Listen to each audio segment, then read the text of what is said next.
when I found my family. My name is Hannah, and I am 11 years old. I live at the Bethlehem Children's Home, an orphanage in our village. I have been here since I was 5. I don't remember much about my real parents. The only thing I have is a faded photo of my mother holding me when I was a baby.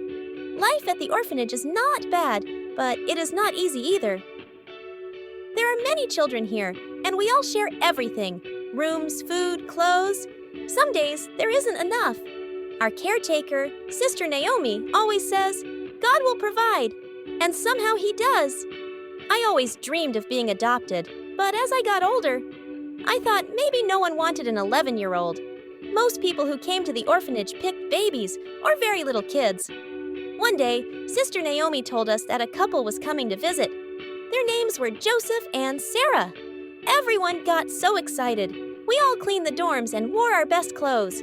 I brushed my hair so hard that my scalp hurt. When Joseph and Sarah arrived, they smiled at everyone. Sarah had kind eyes, and Joseph's laugh made me feel warm. They played games with us and even sang songs with the younger kids. I tried to stay out of their way. I didn't think they would notice me. But they did. When Sarah saw me sitting alone by the mango tree, she came over. "Hello, Hannah," she said, smiling. "Why are you sitting here by yourself?" I shrugged.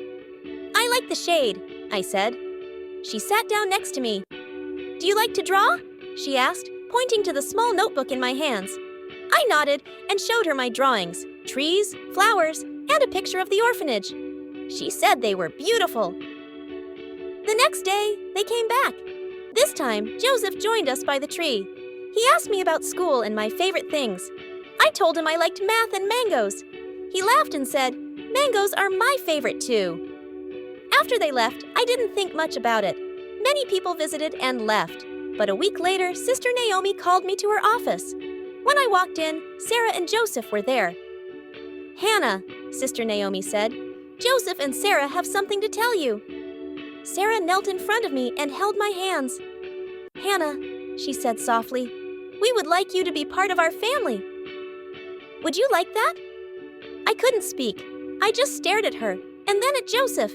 He smiled and said, "We would love to have you as our daughter." Tears filled my eyes. "Really?" I whispered. Sarah nodded. "Really?" I hugged her so tightly, and she hugged me back. I didn't want to let go. Now I live with Joseph and Sarah in their small house near the village church. I have my own room, and Sarah helped me paint it yellow, my favorite color. Joseph always brings me mangoes from the market. Every night we pray together as a family. I still keep the photo of my mother, but now I have a new family. And for the first time, I know what it feels like to be truly loved.